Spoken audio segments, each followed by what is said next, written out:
గారిని ఆ శాసనసభ నియోజకవర్గానికి ఆయన్ని ఇన్ఛార్జ్గా నియమించడం జరుగుతుంది.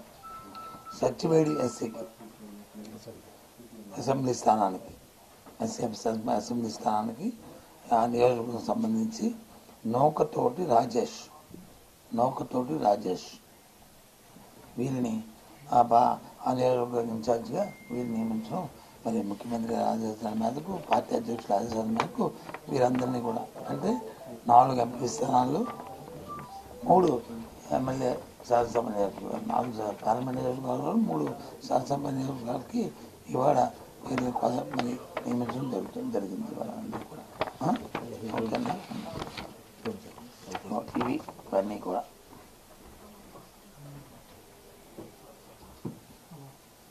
ఓకేనా.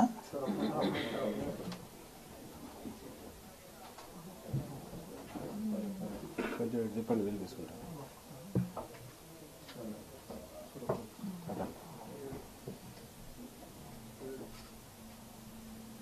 నాలుగు పార్లమెంట్ నియోజకవర్గాలు 3 శాసనసభ నియోజకవర్గాలు. ఓకేనా. ఓకేమ్మా కసరత్తు అయితే ఎక్కువ నేను సిద్ధం మేము సిద్ధం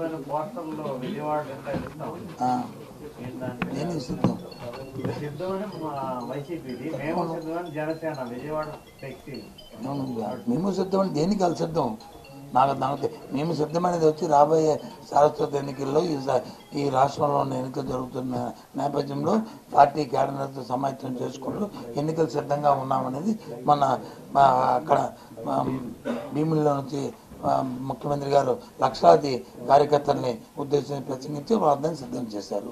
రేపు 3వ తారీఖున వచ్చి నెల్లూరులో నుంచి మళ్ళీ ఏలూరులో నుంచి 3వ తారీఖు నాడు అక్కడ కూడా ఆయన కార్యకర్తలందరినీ అక్కడ సమాయత్తం చేస్తూ సిద్ధం చేయబోతున్నారు.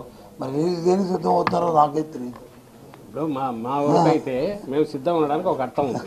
ఎందుకంటే ఒక పార్టీ సింగిల్గా పోతున్నాం, 175 స్థానాలకు మేము వస్తున్నాం. ఇప్పుడు మరి జనసేన వాళ్ళు ఎన్ని స్థానాలకు పోటీ చేస్తున్నారు, ఎన్ని స్థానాలకు సిద్ధమవుతున్నారు, తెలుగుదేశం పార్టీ ఎన్ని స్థానాలకు సిద్ధమవుతుంది. ఒకరుగా వస్తున్నందుకు మేము సిద్ధం అనడంలో ఒక సవాలు ఉంది.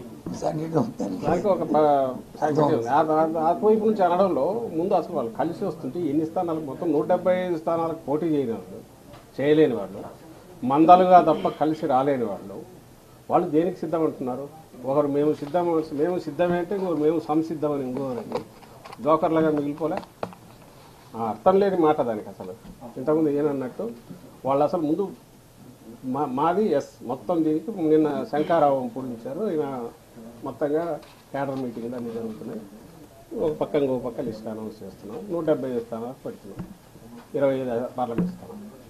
ముందు అది తేల్చుకున్నాక వాళ్ళు ఇంకో మేము కూటమిగా సిద్ధమంటారా లేదా 10 పార్టీలు కలిసి సిద్ధమంటారా అప్పుడు చెప్పుకోవచ్చు. అన్నిటికంటే ముఖ్యం వాళ్ళు ఎక్కడైతే మీరు అడిగిన ప్రశ్న ఆ ప్రాంతంలో వాళ్ళు ఏదైతే ఫ్లెక్సీ పెట్టారో అక్కడ ఎన్నికల్లో ఆ పార్టీ పోటీ చేస్తుందా ఆ అభ్యర్థి మా అభ్యర్థి చెప్పానండి చెప్పి తీసుకుంటే తప్పే ఉంది. అది అంతే బాగుండంగా కాదు వాడుతున్నారా ఇంకోరు వాడుతున్నారా అనే దాంట్లో ఇక్కడ డిస్కషన్ అప్రస్తుతం అన్నీ కూడా. కానీ ఏదైతే సిద్ధమని దీనికి సిద్ధమని అక్కడ ఆ ప్రాంతంలో వచ్చి వాళ్ళు వచ్చి పెట్టి మేము దేనికి సిద్ధమని అందుకే మేము అడిగాను దేనికి సిద్ధమని చెప్పింది పోటీ చేస్తామని. అయితే ప్రతి బూత్ లో మేము సిద్ధం అంటాను, ప్రతి గ్రామంలో సిద్ధం, ప్రతి నియోజకవర్గంలో సిద్ధం. అక్కడ వైఎస్ఆర్సీపీ సిద్ధం ఉంటుంది. మీరు అక్కడ జనసేన పోటీలో లేని చోట జనసేన సిద్ధం అంటే దానికి సంసిద్ధం అంటే దానికి ఏమైనా అర్థం ఉంటుందా? తెలుగుదేశం పార్టీ లేని చోట సంసిద్ధం అంటే అర్థం ఉంటుందా? మొత్తం స్థానాలకు పోటీ చేయని వాళ్ళు సిద్ధం అంటే దేనికి సిద్ధం? ఓకేనా.